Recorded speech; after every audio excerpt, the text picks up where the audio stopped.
So first up, I have Nelson. Is anyone from Nelson online?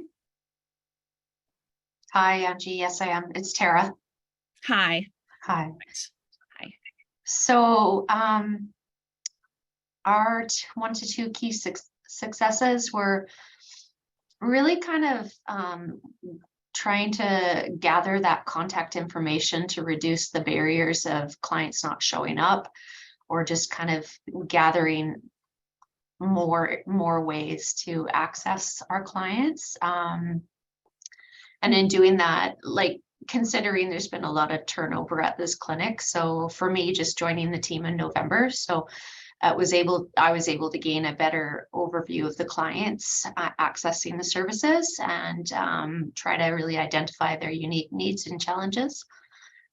Moving forward, continuing to gather that contact information to address kind of barriers so that patients can access services more easily and consistently, and just continuing with kind of these change ideas to help improve our clinic.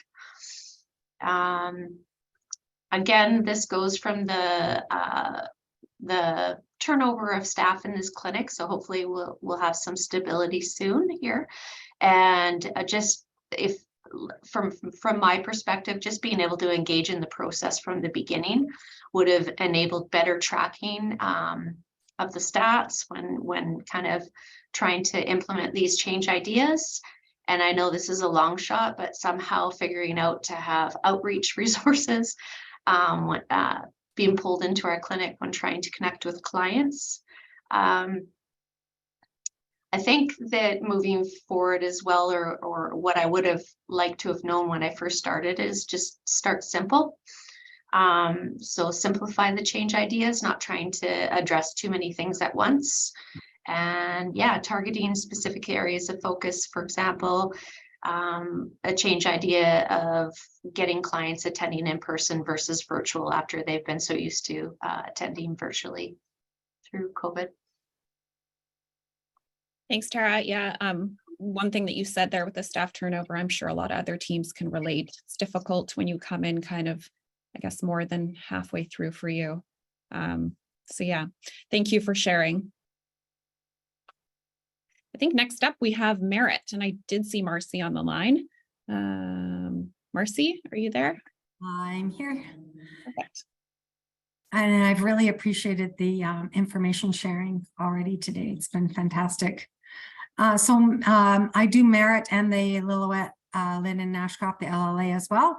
And it's been a really interesting journey, because I came into the position I'm in August, and really didn't get going into Boost till September, October. And so it's just been an interesting journey, gathering information and maneuvering around every month with something different. And we focused because of the rural, the remote rural locations involved, and the distances people have to travel, the lack of bus transportation, all those things in these small communities, that we were starting to focus on the use of and the prescribing of Sublocade, which is a brilliant idea for those that can't have access to, a pharmacy, let's say, or regular access for transportation into an Oak clinic. So we looked at increasing prescriptions of Sublocade, and really as time went by, we also had included information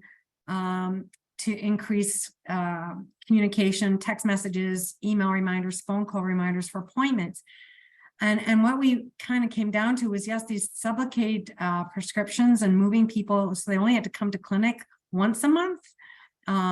Also, if they missed a dose or they missed an appointment, the Sublocade does stay in the system longer, and we weren't having as many issues around emergency visits.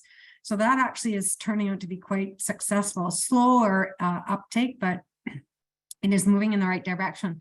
And really, with the communication issue, because of the turnover we've had with support in admin and just not having those positions necessarily filled, what seems to be key for some clients, for a majority of them, is to have that peer support. So whether it's a family member, friend, someone from the community, and I'll speak to it in the Lillooet one, even someone that's come through the program that accompanies a person. That's the reminder. It's turning out to be like the best reminder, is having that peer support in the community as opposed to a text message. Only a few people have phones to start with. So we're looking at that peer support position that's coming into merit, and that position will cover other areas in rural, including Lillooet and Ashcroft. So having that coordination is really important. So if we were to do collaborative again, one of the things we ran into that others I think also have is neither of our prescribers were on IH profile, and it made it really challenging to collect data, especially when we didn't have admin or an MOA available, and we're in remote locations. And yeah, just collecting that data and having different platforms was challenging, and staff shortages, like everybody probably experienced. That's Merit. Thanks, Marcy. I think I have your next slide for LLA up. So Sure. go ahead. Yeah. Okay. Thank you. Yeah, so LLA is Lillooet, Lytton, and Ashcroft, one physician doing these 3 clinics. So we've got the same physician covering 3 different catchments. And one of the interesting things that came out of Boost, of many, was that actually Merit as its location, and then you've got a physician doing 3 smaller locations that actually had similar numbers. So we again wanted to look at what would improve retention and increase the catchment, people coming to OAT in this catchment. And we ran into the transportation issue. There's no bus systems. You can't get a bus in Lillooet, Lytton, Ashcroft. You can't get there. You're going uphill to the hospital, long walk up. The OATs are located in hospital settings, which has got an issue with a presentation for stigma and bias and all the things that kind of are a detriment for the client. So we implemented, again, this idea of text reminders and appointments, and we heard from the admin there, 2 out of 10 people even have phones.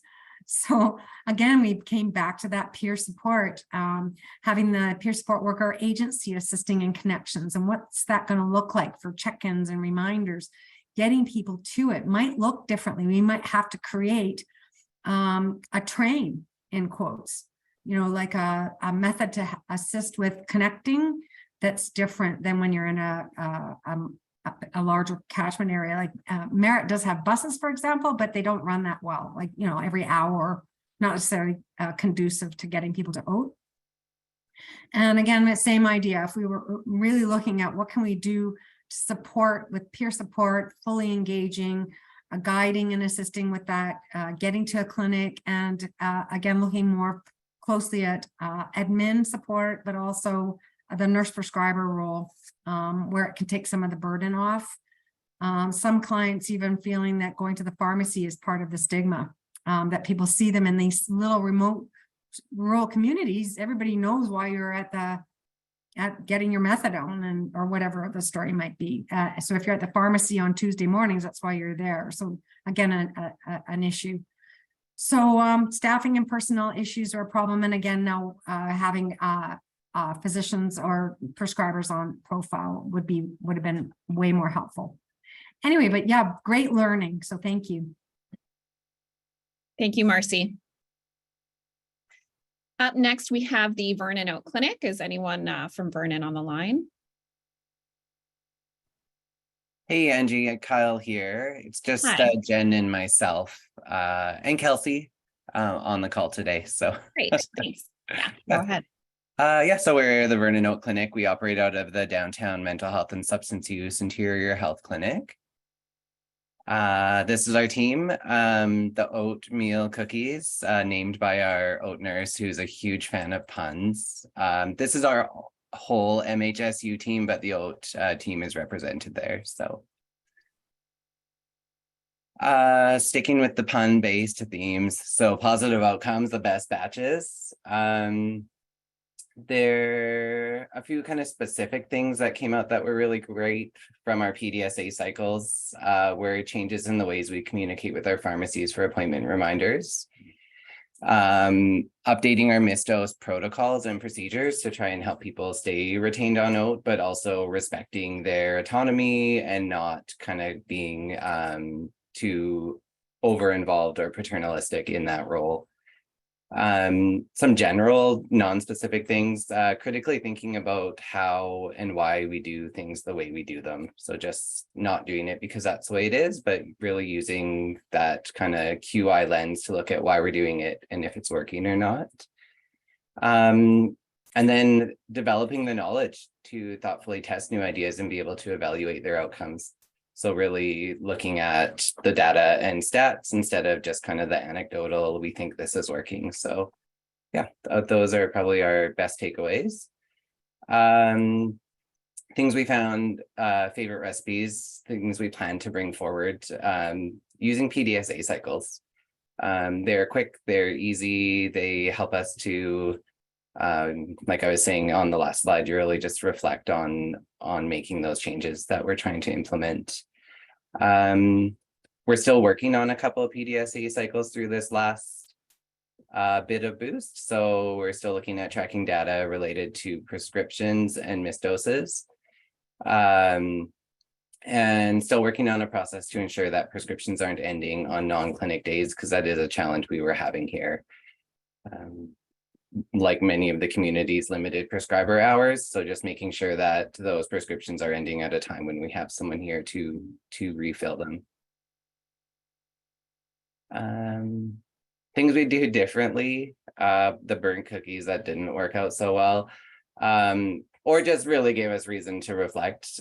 Choosing PDSA cycles like Nelson was saying, that are realistic for the time we have, just really starting small. We were keen to make some changes and really jumped in with quite a bit, but just looking at the workload that a lot of these, like the tracking the data and actually implementing the changes, kind of stretched us beyond the time we actually had to commit to it. So just making sure we're picking, you know, realistic PDSAs. So I think that's it for that one. Things I would have liked to know before boost, and I'm hearing this throughout as maybe a bit of a theme. Just the time commitment that it is, it's been hugely valuable to us, but like I was saying, it was yeah, quite timely. So having a good understanding of the quality improvement process early on in boost, we spent a good chunk of our time just learning what QI was. And data collection, having an accurate system coming into boost to track data would have been helpful, because we spent, again, a good part of our first month at least just developing a way to collect baseline data and track the outcome of our changes.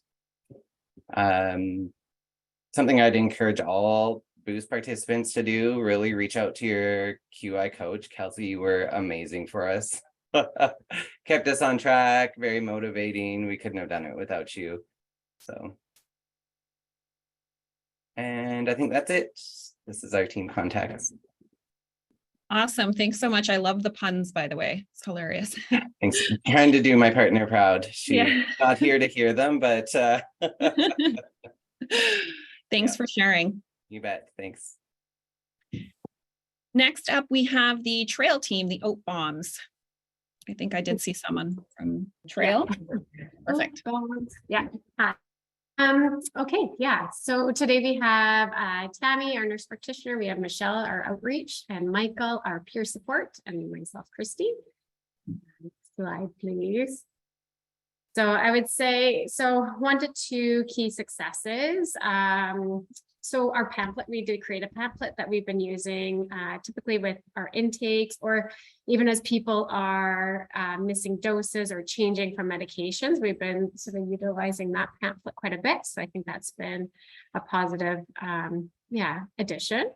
We've also really worked to sort of, you know, connect and with RCMP, there's some different community agencies, pharmacies, that sort of thing. So that's been quite beneficial. One thing we didn't write down here because there's some success and then some struggles as well, was we did do focused medication delivery for 2 key people.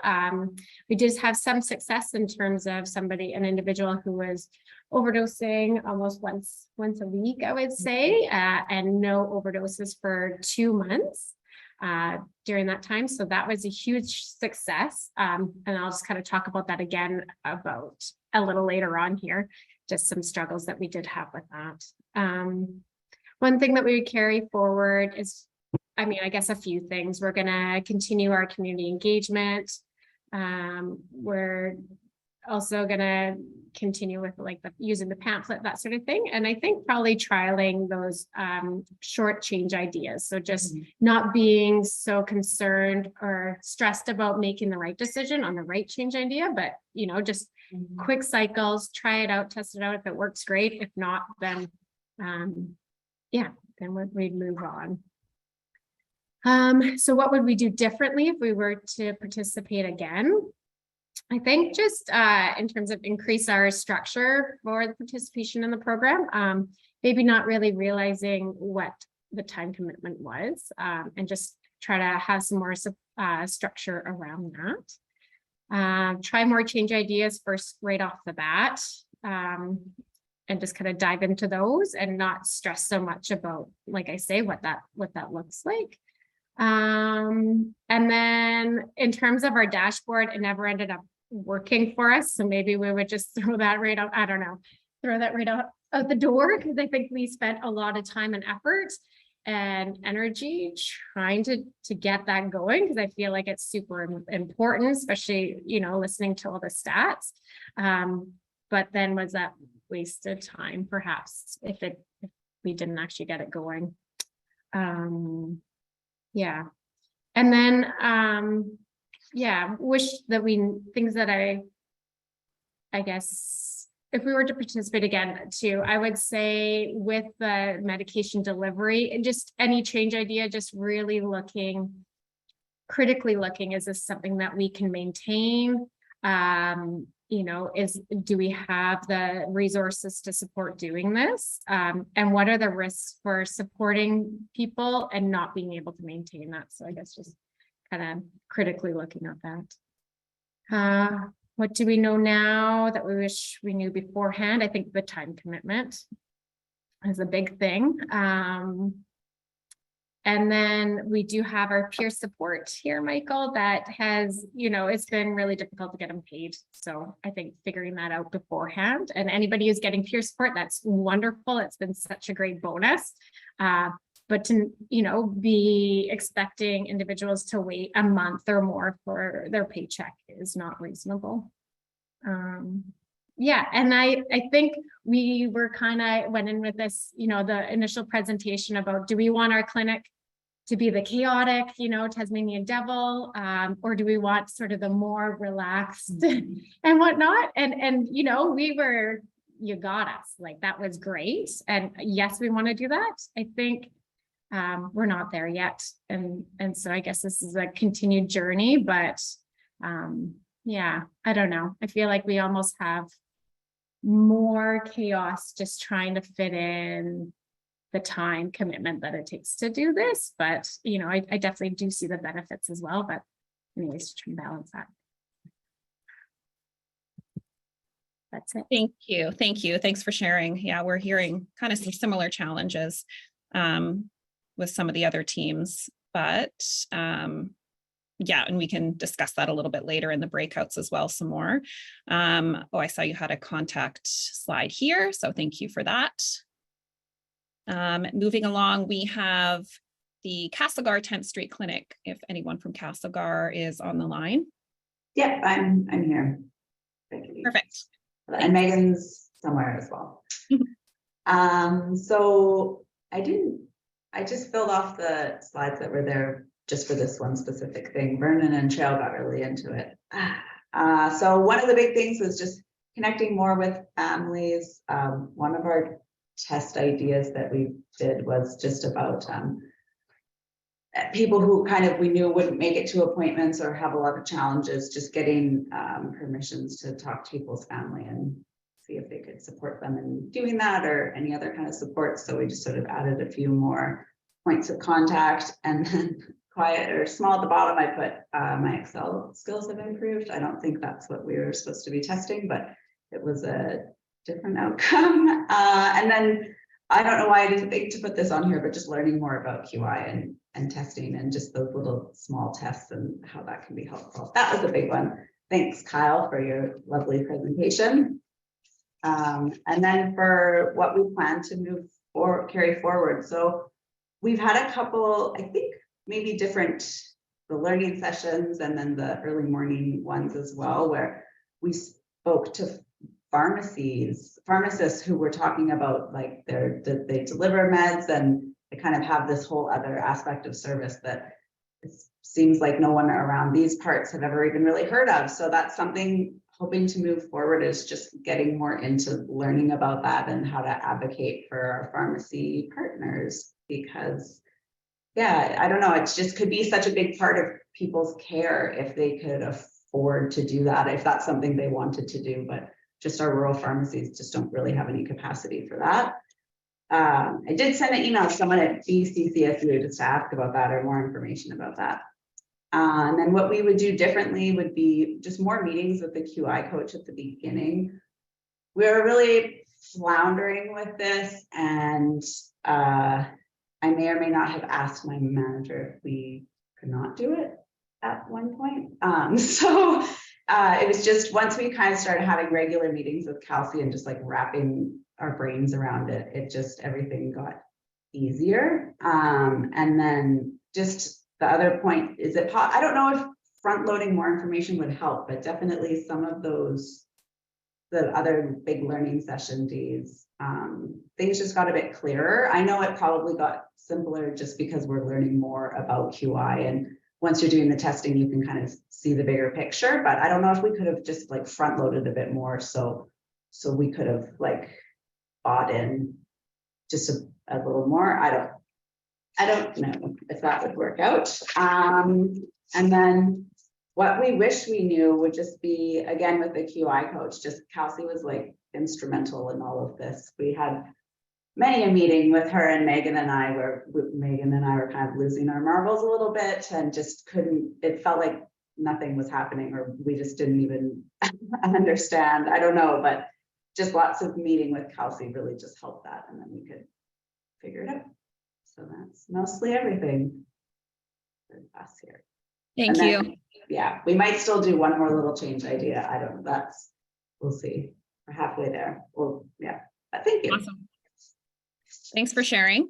It's helpful for us to hear some of those things as well. Moving along, we have Kelowna. If someone from Kelowna is on the line.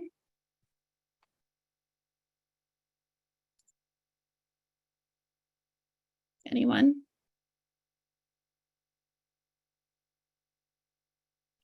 Guess maybe not. They're there. They're there, maybe just struggling to get off mute or something. Yeah, we'll give them. Hi. Oh, Oh dear. What if we end on air?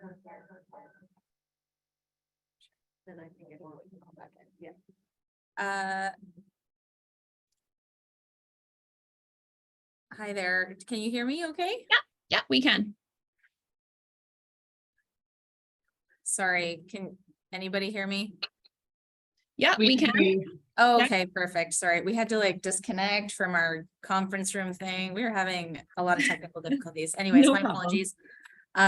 So you just have me on the screen right now, but just to acknowledge who we've got in the room with me, our other team members. We've got Cami, our NP, Sarah, one of our fantastic MOEs, and Victoria, an MSW student. And for those that don't know me, my name is Sam. I'm the team lead for the OAT program in Kelowna. Thanks, Angie. So just a couple of things. I mean, we've had lots of things that we've been trying to work on, and I think our team is very passionate and always wanting to go for the, you know, the large change ideas, which can sometimes create hiccups. But we've one of the things we want to highlight is as a success is just looking at how we can bridge communication and collaboration with existing outreach services. Kelowna is quite a large MHSU department and quite a large OAT clinic. So how do we leverage those existing supports and create better communication pathways to coordinate care for our shared clients? So a couple of the other things that we've done with that is looking at in services to provide OAT education to our other teams and just build some relationship with the clinicians that are working in different services, so we can kind of overcome the dual EMR system and just have better access and communication. So we've done that, which has been great. What we're looking to take forward, and let's just completely ignore the massive duplicate typo I've got in there. We're just looking at continuing to look for those ways to improve quality of care and patient experience. And again, just looking at communication in all its facets for how do we continue to support that circle of care for shared clients in such a large system. And if we were to do collaborative again, I think one of the things we've identified is that it can be really challenging to get momentum. There's just so many variables in such a large organization and a large clinic. And I think we definitely, I've heard a few people mention the workload and, you know, the time. And so for us, it would be potentially having, you know, designated staff or designated timeframes to help support with the work. Because although there's a lot of passion and this is kind of foundational to what we do day to day, it can be challenging to prioritize that work when we've got all of the day-to-day demands. And then what do we wish we knew before? Just, you know, again, that you need to be flexible with timelines. Sometimes change ideas they're big, and we have to sometimes start a bit smaller and just recognizing that things can take a little bit longer than expected, especially again, when you're looking at big organizations, big clinic, lots of different stakeholders and variables to consider. So yeah, that's us.